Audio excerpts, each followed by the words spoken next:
Okay there, this is Andrew Paul Smith and it's day 2 of my look into the book Think and Grow Rich by Napoleon Hill. And if you were with me yesterday, you'll know I was talking about Edwin C. Barnes, who wanted to work with, not for, Thomas Alva Edison. And he had a couple of problems. One was that he didn't know the man. So why would he want to work with Barnes? Why would Edison want to work with Barnes if he didn't even know him? And more importantly, he didn't have the money to get the railroad fare to be where Edison was. So let's go on with the story.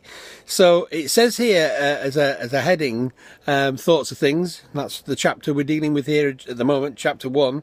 And it says, Edison looked into his face.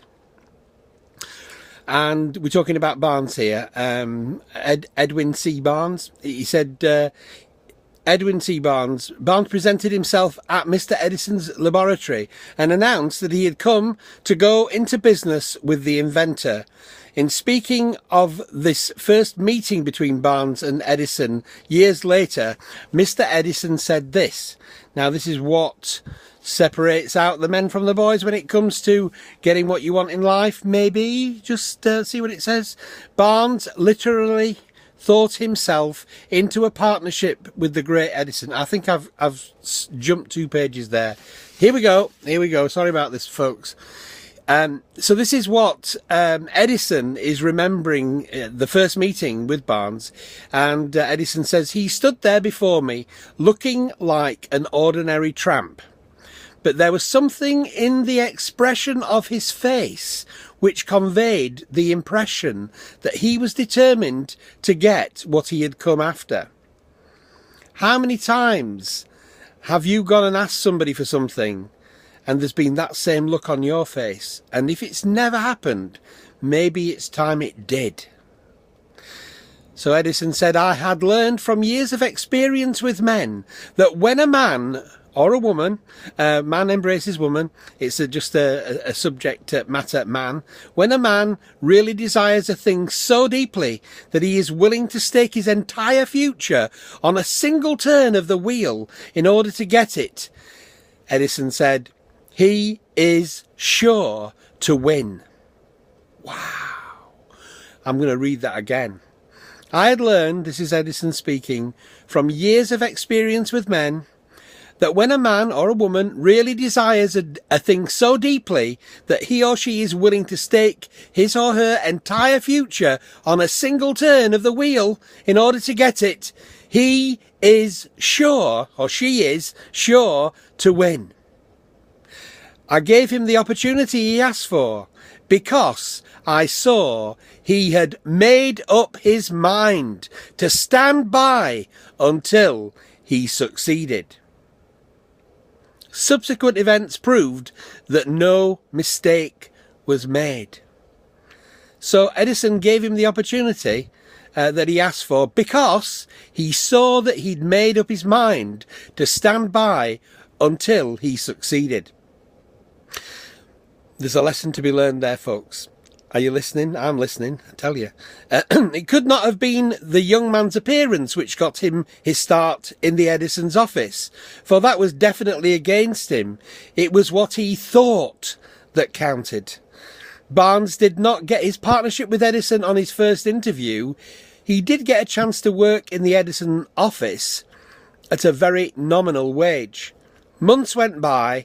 Apparently nothing happened to bring nearer the coveted goal which Barnes had set up in his mind as his definite major purpose. There you are, you see, you need to have a definite major purpose. Do you know, if I was sat in the room with you right now and I asked you, what's your definite major purpose? Do you have an answer? My answer is, I want to become an international inspirational speaker. So that's my definite major goal. Nothing is going to stop me from getting there. It might take a long time, but it's going to happen. So I'll read this again. Months went by. Apparently nothing happened to bring nearer the coveted goal which Barnes had set up in his mind as his definite major purpose. But something important was happening in Barnes's mind. He was constantly intensifying his desire to become the business associate of Edison. So when you have a definite major purpose, that's not enough. You've got to constantly intensify that desire. That's what I get when I'm reading this book. I don't know about you. Psychologists have correctly said that when one is truly ready for a thing, it puts in its appearance. Barnes was ready for a business association with Edison. Moreover, he was determined to remain ready until he got that which he was seeking. He did not say to himself, "Ah, well, what's the use? I guess I'll change my mind and try for a salesman's job." But he did say, "I came here to go into business with Edison, and I'll accomplish this end if it takes the remainder of my life." He meant it. What a different story men would have to tell if they only would adopt a definite purpose. Definite major purpose being mentioned again here. And stand by that purpose until it had time to become an all-consuming obsession. Obsession, there's a strong word, isn't it? Maybe young Barnes did not know it at the time, but his bulldog determination, his persistence in standing back of a single desire was destined to mow down all opposition and bring him the opportunity he was seeking. I'm going to stop there with the reading of the book. I'll come back to the actual moment that the book describes when Edison and Barnes did actually become business partners. But the guy turns up, he's dishevelled. He looks like a tramp. He probably smells like a tramp. He's got there by railroad, and the way he got there was by getting into the goods wagon, stealing a ride.